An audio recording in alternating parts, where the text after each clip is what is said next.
was the ship that you were on in Stargate, was that the Daedalus? And you wrote a short, or you wrote, directed, and produced a short film called Daedalus?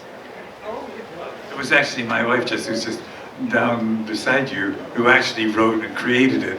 I did do the actual direction, but it was actually her concept called we pronounced it Daedalus, but same thing. Yeah. I was wondering if you could tell us a little bit about Daedalus. Microphone. On the spot. Come on, girl, get No. She's bowing out. It's a mystery. Anybody got a question up there? There we go. Hello. Was there ever a character in your career that you turned down? Like, it was, someone came up to you and said, we want you to play this character, and you said no. Sure. Yeah. Did you regret any? No. No, there've been a number of things that especially recently, I've started kind of paring down to the stuff that because for a while I was doing stuff that I look back on, why did I do that? But you know, it's like, you know, when it comes down to it, we play dress up and make believe for a living and get paid well for it. And I've been very, very fortunate in my career. So now I'm saying no to quite a bit of stuff. I'm not going to say specifically what, but yeah. I confess I've never said no to anything that would pay me very well. But I have said no to some short films that weren't going to pay me anyway. But I did do a low budget film recently that was, I was like, you know, what did I really want to do? It was a horror thing, and I was like, but I have to tell you, I had the best time doing it. It was a lot of fun, and we shot it in Reno, and it was down and dirty. It was guerrilla filmmaking, and I was putting dirt on my own wardrobe, you know, and at certain times but everybody was doing everything, and it was like, you know, it was the wardrobe person was doing craft service, you know, so it was just really, it was like, it made me remember how passionate I was when I started doing this, because all these people were busting their asses out in the heat, this hot desert, you know, just to get this film made, and the passion and love for what they were doing was there, and I was like relishing it, and just it was wonderful to be around that. Desert Shadows. I think we got some hands up over here. So I had a question for both of you, and that is, what is your favorite monster, or what is the monster you find the scariest from the X-Files?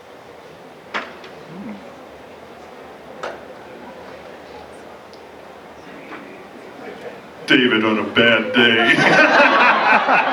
I'm kidding. It's a joke.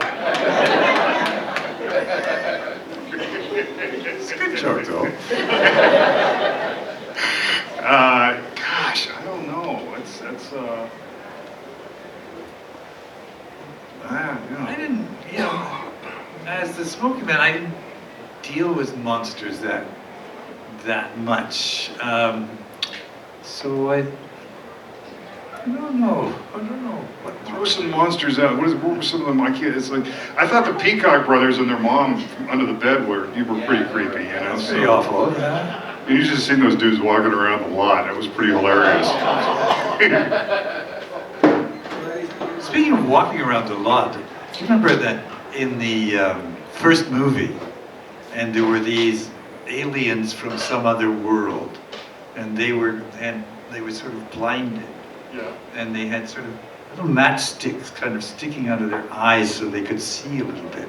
And then their shot was delayed for hours, so they were walking around this set for like 10 hours or something. Bumping into each other. Awful.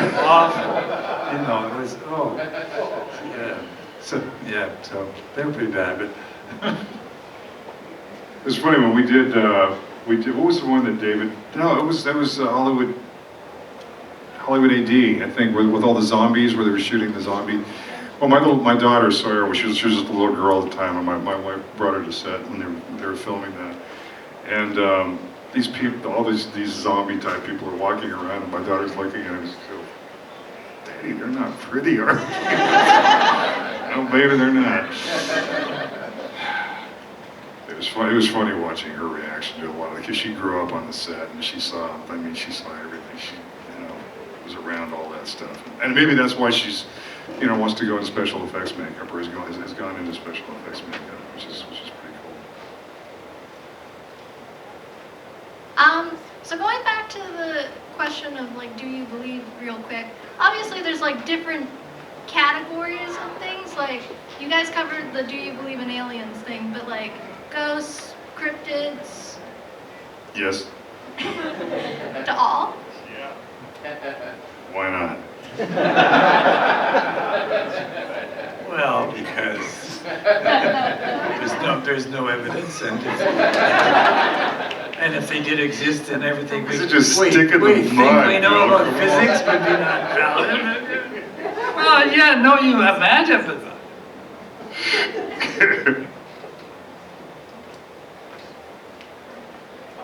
Hi. Is there a location that you've been to either to shoot a movie or whatever and you wanted to go back and visit later that you've had a chance to yet or will want to go to? I just shot a movie down in Puerto Rico not long ago, and we were shooting pretty much every day and on a really hot set, and I didn't really get out to see much of the island. And I wish I had been able to. And I'd like to go back because San Juan was beautiful, and the people are amazing. They just were phenomenal. Our whole crew was Puerto Rican, and it's one of the best crews that I've worked with. Yeah, so I'd like to take my wife and go back and visit Puerto Rico. And always Vancouver. Always Vancouver. So maybe I'm trying to decide whether to say Costa Rica, where I did a movie in Costa Rica, which was pretty interesting. Fortunately, I didn't have to do the jungle scenes, which were apparently horrendous. But the place that was the most magical for me was again, the first X-File movie was being which was set in, supposed to be the Arctic or the Antarctic, I can't remember.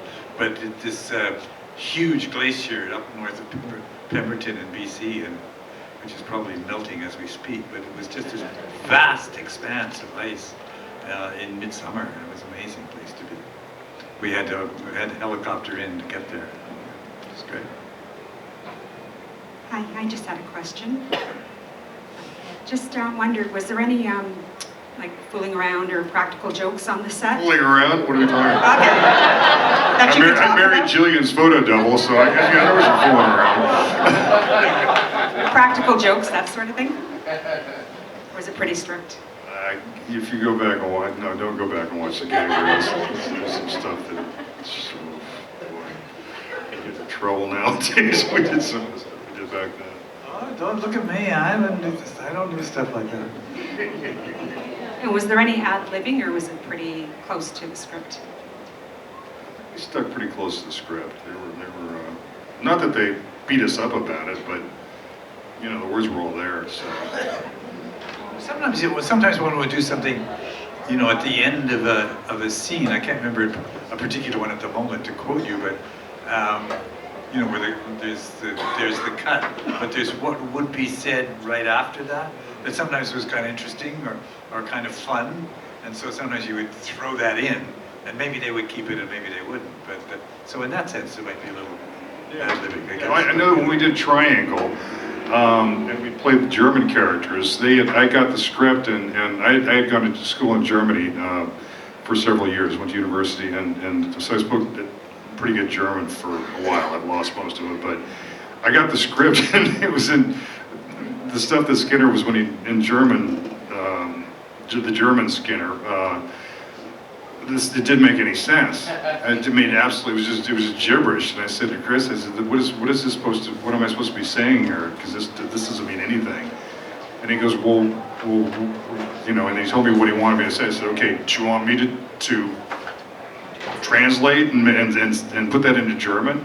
And so I actually got to translate, put into German what I was supposed to be saying, and then so that was kind of fun. Danke. Bitte. Danke Ihnen vielmals. Okay, hi, over here. Hi. Hi. Sorry, Havana. Sorry, Savannah. Jeez. Story of my life. Oh, prickly. Just kidding. I wanted to say thank you. I think I've thanked you both before, but the show is the reason I'm going to school for forensic psychology, and I unfortunately wasn't alive when it first came out, but I discovered it years later because my mom, it's because of you guys, and I'm going to school for what I'm doing. But my question is from Dita. She says hi. She wants to know, Mitch, if you can talk about your role in Supergirl. I don't think I can. I'll toss it in your text. Yeah. I mean, there's some I'll stuff let her know. there's some stuff that there was a woman up in that was off hanging around the set taking pictures and putting on her Twitter accounts, what the scenes were about and stuff like that, which really pissed me off. That's annoying. And it's really not cool to do that. So I'm sorry and for that. they wanted to keep the character under wraps as much as they could. I mean, they had me walking around in this big coat just to cover my garb. Garb. But anyway, it was fun. It's a really fun role, and I had a great time doing it. Whether I'll be any good at it, I don't know. But it was fun working on the set. They beat the shit out of me, and but I had a great stunt double, so they beat him up even worse. You guys are God bless amazing. him. Thank you, darling. I got a quick question. Was there any time that you kind of stood up for your characters during any of the taping or filming of X-Files where you said to Chris Carter, like, I don't think my character would do that? Did you ever kind of, or did you just kind of stick with it? Right. Oh, I did. I did? Okay. Oh, we had a biggie. Good. We had a biggie. But he was more or less on my side, actually. When we first saw the script for Musings of a Cigarette Smoking Man, which contradicted a whole bunch of things that had already been established in the show. And I guess Glenn Morgan hadn't watched season 3. So there was a lot of information in there. But the main thing that we agreed on, and the Glenn Morgan and James Wong did not agree on, was they wanted me to actually kill Freud at the end of that episode. I shoot, and I actually, in their version, shot him. So that's the main lone gunman, whole thing gone forever. And Chris quite rightly protected it, and I protected it in a way because I didn't see why I would do. Well, no, I could have done that. I guess I could have done that. I being Smoking Man. Well, yeah, why not? Why not? Yeah, actually, why? Chris, I think we should reshoot that. But there was quite a controversy over that issue. Anybody got another question out there? Oh, there you go. Go ahead. William B. Davis, how did you end up being the father of Skinner, or no, not Skinner, sorry. What? Oh, you didn't know about that? Dang it. I knew I was missing something. The father of Spender, Mrs. Spender or something? Yes, okay. And Mulder and then William. That was totally confusing. Yes. He's really, prolific. Well, I mean, the Spender thing is pretty straightforward, I think. I mean, I was married. My wife, by the way, is another tail end or lost thread of the story because she's up there with the aliens. They wish she was taken up there on the first movie, and we haven't heard from her since. So, and I haven't had apparently any interest in finding out. And you and me both. I don't know what happened to my wife either. So I assume that's what happened with Spender. as for being Mulder's father, I blame you guys again. Because the fans started on that, thinking, you know, what if the smoking man was really Mulder's father? Because, you know, we had in Talitha Kumi, we had this little thing with this little scene I had with Mrs. Mulder where we joked about Mulder's father, Mr. Mulder, and I talked about his water skiing and how he was a good water skier, but not as good as I was, which could be said about a lot of things. And that sort of planted a seed, but okay. Planted an idea, and somehow it just kind of snowballed. I think, I don't know when Chris finally decided, okay, let's go with this, or just let's hint at it, I don't know, but finally they went with it.